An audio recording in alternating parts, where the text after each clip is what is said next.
Time இல்லாதவங்க அவங்க physical activity பண்றதுக்கு ஏதாவது ஒரு சொல்யூஷன் உங்ககிட்ட இருக்கா?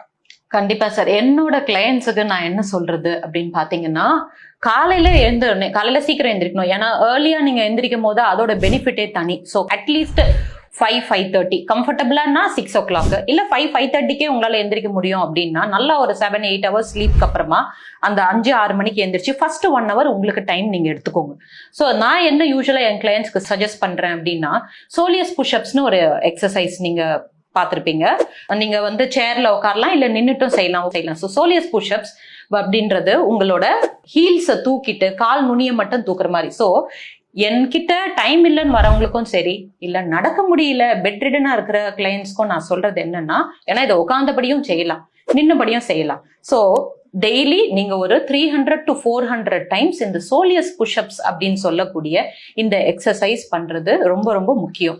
சோலியஸ் அப்படின்றது நம்மளோட காஃப் மசில்ஸ், கெண்டக்கால்னு சொல்லுவோம் இல்லையா, அந்த காஃப் மசில்ஸ் உங்களுக்கு அதுக்குள்ளார நம்ம காலுக்கு ரத்த ஓட்டம் கொடுக்கக்கூடிய அந்த ரத்த குழாய்கள் இருக்கு. செகண்ட் ஹார்ட் அப்படின்னு வந்து நம்ம சொல்றோம் மெடிக்கலி. ஸோ இந்த செகண்ட் ஹார்ட் வந்து ஏன் அதுக்கு அந்த பேர்னா, அந்த பம்பிங் ஆக்டிவிட்டி. ஸோ நல்லா நீங்க அந்த காலை நீங்க தூக்கி நீங்க ஹீல்ஸை தூக்கிட்டு நுனி காலில் நீங்க அந்த எக்ஸசைஸை தொடர்ந்து ஒரு 300-400 தடவை ஒரு நாளைக்கு நீங்க பண்ணும்போது வெறும் சோலியஸ் புஷ்அப்ஸ்னால 30% உங்களோட பிளட் சுகர் லெவல் கம்மியாகுதுன்றது ரீசர்ச் சொல்லுது. ஸோ நான் என்னோட கிளையண்ட்டுக்கு நம்பர் 1 சொல்றது அந்த சோலியஸ் புஷ்அப்ஸ். நம்பர் 2 வால் புஷ்அப்ஸ் அப்படின்னு இருக்கு. அதாவது ஒரு 1 arm டிஸ்டன்ஸ்ல வால்ல இருந்து நீங்க டுவர்ட்ஸ் த வால் நீங்க புஷ்அப்ஸ் பண்ணி எடுக்கிற மாதிரி இருக்கும். நின்றுட்டு செய்யக்கூடிய ஒரு எக்ஸசைஸ். இந்த வால் புஷ்அப்ஸ் நீங்க பண்ண உங்களோட செஸ்ட் பகுதி நல்லா உங்களுக்கு இம்ப்ரூவ் ஆகும், பேக்கும் உங்களுக்கு இம்ப்ரூவ் ஆகும், ஆர்ம்ஸும் நல்லா இம்ப்ரூவ் ஆகும். ஸோ இதெல்லாம் ரொம்ப முக்கியமா கான்சென்ட்ரேட் பண்ணக்கூடிய விஷயம். It's one of the upper body workout. அதே மாதிரி டார்சோ ட்விஸ்ட்னு சொல்லுவோம். ஸ்ட்ரெயிட்டா ஒரு கால் ஸ்டாண்டர்டீஸ்ல நின்றுட்டு இடுப்புல கை வச்சுட்டு இந்த சைடும் அந்த சைடும் ட்விஸ்ட் பண்ற மாதிரியான ஒரு எக்ஸசைஸ் இருக்கு, டார்சோ ட்விஸ்ட். எக்ஸசைஸ் பண்ணும் போது ரத்த ஓட்டம் உங்க பிரெயினுக்கு போகும்போது அது ஒரு விதமான ஒரு ஃபேஷன்ல அந்த மாதிரி போகிறதா சயின்ஸ் சொல்லுது. ஸோ டாக்டர் மைக்கேல் மாஸ்லின்னு சொல்லி யூகேல ஒரு டாக்டர் இருந்தாரு, பிபிசியில ரொம்ப ஃபேமஸா இருக்கக்கூடியவர். அவரு இந்த வால் புஷ்அப்ஸை பத்தி என்ன சொல்றாருன்னா, நீங்க அதை பண்ண உங்க பிரெயின்ல ரத்த ஓட்டம் ரொம்ப நல்லா சீரமைக்கப்படுதான்.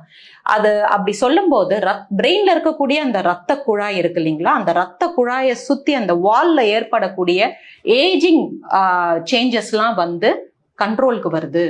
ஏஜிங் சேஞ்சஸ் நடக்கிறது இல்லை, கம்மி ஆயிடும் அப்படின்றத அவர் கண்டுபிடிச்சிருக்காரு. ஸோ இது வந்து ரொம்ப முக்கியமானது. ஸோ வால் புஷ்அப்ஸ், டார்சோ ட்விஸ்ட் பண்ண சொல்வேன். அதே மாதிரி ஹாஃப் ஸ்குவாட்ஸ். ஃபுல்லா உங்களால உட்கார முடியல அப்படின்னா நம்ம எப்படி போய் விநாயகர் சன்னதி எதிர்க்க நம்ம வந்து ஒரு ஹாஃப் ஸ்குவாட் ஒரு அரைமண்டி போடுறோமோ அது மாதிரி ஹாஃப் ஸ்குவாட்ஸும் வந்து ரொம்ப நல்ல எக்ஸசைஸ். ரொம்ப ஃபுல் ஸ்குவாட் உட்கார முடியல அப்படின்றவங்களுக்கு ஹாஃப் ஸ்குவாட்ல நீங்க ஆரம்பிக்கலாம். தொடர்ந்து ஒரு நாளைக்கு அட்லீஸ்ட் 100 ஹாஃப் ஸ்குவாட்ஸ்ல ஆரம்பிச்சு படிப்படியா 200 இல்ல 250 ஹாஃப் ஸ்குவாட்ஸ் பர் டே நீங்க பண்ணலாம். இதெல்லாம் ஒரு 100 கவுண்ட் ஹாஃப் ஸ்குவாட்ஸ் பண்றதுக்கு மிஞ்சி போனா உங்களுக்கு ஒரு 10 நிமிஷம் ஆகும். ஸோ இந்த மாதிரி ஒரு combination of short interval exercise பண்ணும்போது காலையில நீங்க டைம் இல்லைன்னு சொல்றவங்க எல்லாருக்கும் நான் இதை கொடுத்துருவேன். அப்ப என்கிட்ட திருப்பி அவங்க வரும்போது அவங்க இந்த எக்ஸசைஸ் எல்லாம் பண்ணேன்னு எனக்கு ஸ்கெடியூல கொண்டு வந்து காட்டுவாங்க. ஸோ அது பண்ண அவங்களோட ஹெல்த்தும் நல்லா இம்ப்ரூவ் ஆகுறது அவங்களே கண்கூடா பார்க்க முடியும்.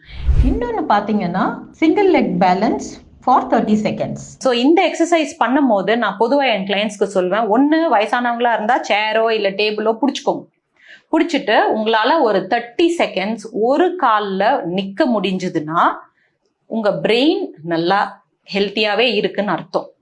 மோர் தென் 30 seconds, மோர் தென் 1 minute உங்களால நிக்க முடியுதுன்னா இன்னும் நல்லது.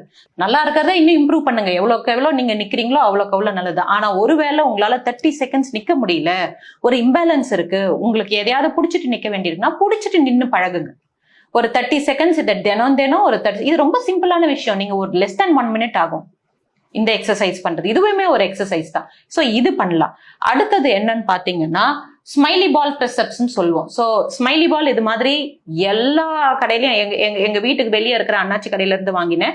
ஸோ இது வந்து பாக்குறது ரொம்ப சிம்பிளா இருக்கு. பட் இந்த ஒரு சிம்பிளா ஒரு 50 ரூபாயில நான் வாங்கின இந்த பால் வந்து ஒரு நியூராலஜிஸ்ட் எந்த விதத்துல உங்களுக்கு ஒரு ஹெல்ப் பண்ண முடியுமோ அந்த அளவுக்கு இந்த பால்ஸ் உங்களுக்கு ஹெல்ப் பண்ணும்.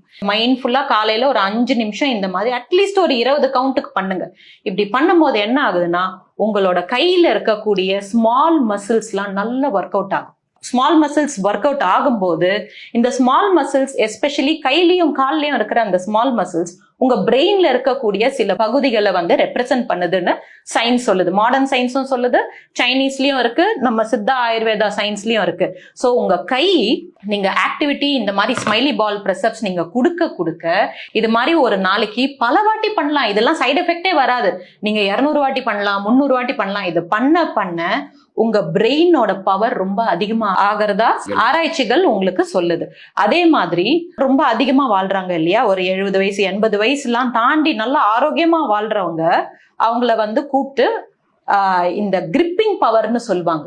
கிரிப் டெஸ்ட் நியூரலஜிஸ்ட் போய் பார்க்கும் போது உங்களை பண்ண சொல்வாரு கட்டாயம். உங்க கையோட ஸ்ட்ரென்த் எவ்வளவு இருக்குன்னு பாக்குறதுக்கு உங்க நியூரலஜிஸ்ட் இப்படி இது புடிச்சு பாப்பாரு. நியூரலஜிஸ்ட் சொல்வாரு நீங்க கையை எடுங்க, ஆனா நான் என் கையை எடுக்க ட்ரை பண்ணுவேன், நீங்க விடக்கூடாதுன்னு சொல்லுவாங்க. நீங்க அவங்கள விடாம பிடிக்கும் போது சோ இந்த கிரிப்பிங் பவர் ஒவ்வொருத்தருக்கும் இருக்கக்கூடிய அந்த கிரிப்பிங் பவர் அவங்க எவ்வளவு நாள் ஆரோக்கியமா வாழ்வாங்கன்றத வந்து நிர்ணயிக்குதுன்னு சொல்றாங்க.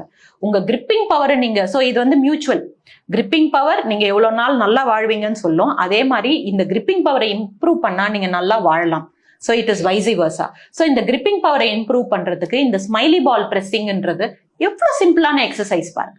ரொம்ப ரொம்ப முக்கியமானது, நிறைய பேருக்கு தெரியறது இல்ல. ஸோ நான் என்ன பண்றேன், என்னோட கிளினிக்ல என் கிளையன்ஸுக்கு வரவங்களுக்கு இதை நான் ஃப்ரீயா தரேன். ஸோ ஆஃபீஸ்ல எனக்கு டைம் இல்லைன்னு சொல்றதுக்கு வாய்ப்பே இல்லை. நீங்க ஆஃபீஸ்ல மீட்டிங்ல இருந்தா கூட இந்த ஸ்மைலி பால் பிரஸ்அப்ஸை நீங்க எடுத்துட்டு போய் நீங்க பண்ணுங்க. கண்டிப்பா கேட்பாங்க ஆஃபீஸ்ல, ஏன் இது பண்றீங்கன்னு அவங்களுக்கும் சொல்லி கொடுங்க. நல்ல விஷயங்கள் பகிர்ந்துக்கலாம். உச்சந்தலையில இருந்து உள்ளங்கால் வரைக்கும் எளிய முறையில் குறைந்த நேரத்திலேயே வந்து உடற்பயிற்சிகள் செய்ய முடியும். அதை தவறாமல் எல்லாரும் வீட்டுல பண்ணலாம், அலுவலகத்திலையும் பண்ணலாம். Right doctor. ஸோ இந்த 12 pillars ஆஃப் ஹெல்த்ல பிசிக்கல் ஆக்டிவிட்டி வந்து ரொம்ப முக்கியம். ஆல்மோஸ்ட் 50% கவர் பண்ற மாதிரி இருக்கு. அடுத்தடுத்த எபிசோட்ல அடுத்த பில்லர்ஸை நம்ம பார்த்துடலாம். கண்டிப்பா சார். பூங்காற்று இது நாளைய நல்வாழ்விற்கான வழிகாட்டி.